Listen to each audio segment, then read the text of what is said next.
Hello everyone. तो आज की ये video semester 1 home science major वाले स्टूडेंट्स के लिए है, जिसमें हम कंप्लीट सिलेबस को समझेंगे। आप में से बहुतों का सबसे बड़ा क्वेश्चन ये होगा कि फूड, न्यूट्रिशन और हेल्थ के पेपर में एग्जैक्टली क्या पढ़ना है और कैसे पढ़ना है।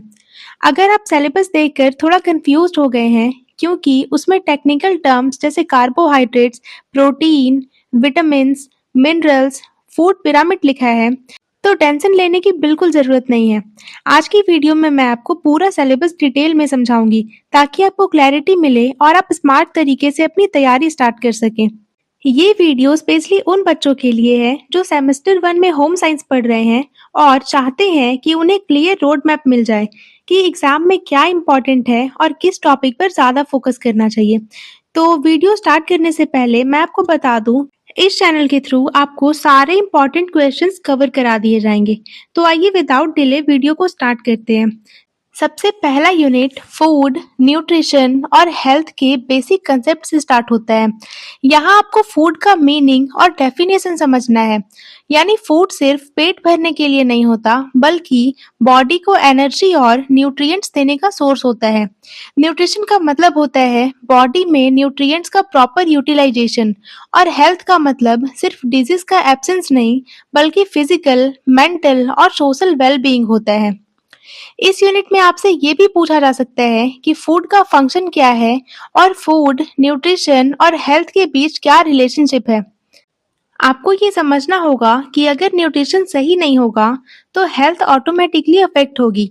ये कंसेप्ट बेस्ड यूनिट है, इसलिए डेफिनेशंस क्लियर होनी चाहिए और एग्जांपल्स के साथ समझना बहुत जरूरी है। दूसरा यूनिट मैक्रोन्यूट्रिएंट्स पर बेस्ड है, जो बॉडी के लिए मेन एनर्जी का सोर्स होता है।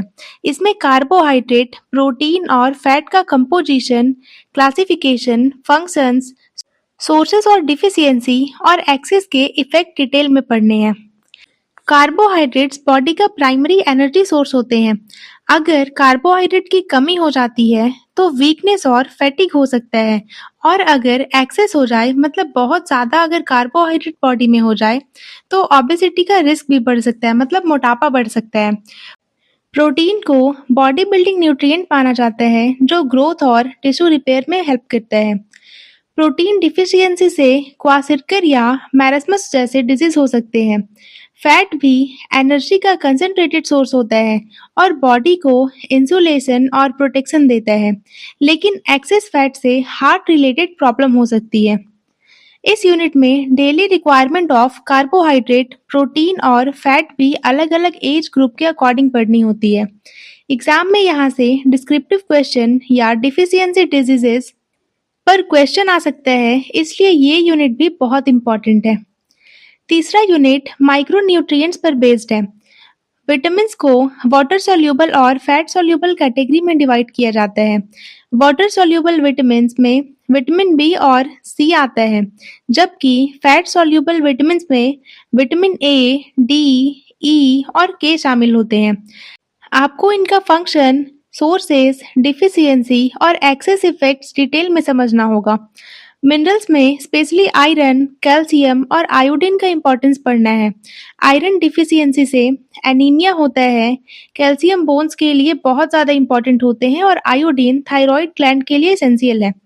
यहाँ पे डेली रिक्वायरमेंट और डिफिशियंसी डिजीजेस एग्जाम में पूछे जा सकते हैं। इस यूनिट में वाटर का फंक्शन और इम्पोर्टेंस भी दिया गया है।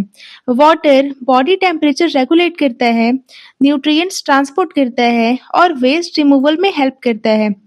ये एनालिटिकल यूनिट है, इसलिए सिर्फ नाम याद रखना काफी नहीं है, बल्कि इसके फंक्शन और एग्जाम्पल को समझना भी जरूरी है। चौथा यूनिट फूड ग्रुप्स और फूड पिरामिड पर बेस्ड है। यहाँ आपको बेसिक फूड ग्रुप समझने हैं, जैसे cereals, pulses, fruits, vegetables, milk products और फैट्स। फूड पिरामिड का कंसेप्ट बैलेंस डाइट को समझने के लिए यूज होता है, जिसमें बताया जाता है कि कौन सा फूड ग्रुप कितनी क्वांटिटी में लेना चाहिए। इस यूनिट में आपसे बैलेंस डाइट प्लानिंग के बारे में क्वेश्चन पूछा जा सकता है। आपको समझना होगा कि बैलेंस डाइट का मतलब है ऐसी डाइट जिसमें सभी न्यूट्रिएंट्स प्रॉपर प्रोपोर्शन में हो। ये प्रैक्टिकल और एप्लीकेशन बेस्ड यूनिट है। इसलिए इस यूनिट की तैयारी आप एग्जाम्पल के साथ करें। अगर आप इस सिलेबस को ध्यान से देखें तो ये क्लियर है कि डेफिनेशंस, क्लासिफिकेशन, फंक्शंस और डिफिशियंसी डिजीज बहुत इंपॉर्टेंट है। आपको हर न्यूट्रिएंट का फंक्शन और सोर्स याद होना चाहिए।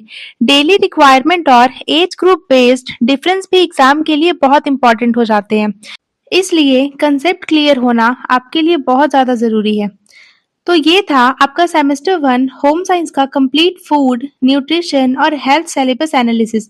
अगर आप इसको सिस्टमैटिकली प्रिपेयर करते हैं और हर यूनिट के कंसेप्ट को क्लियर रखते हैं, तो एग्जाम में अच्छा स्कोर करना बिल्कुल पॉसिबल है।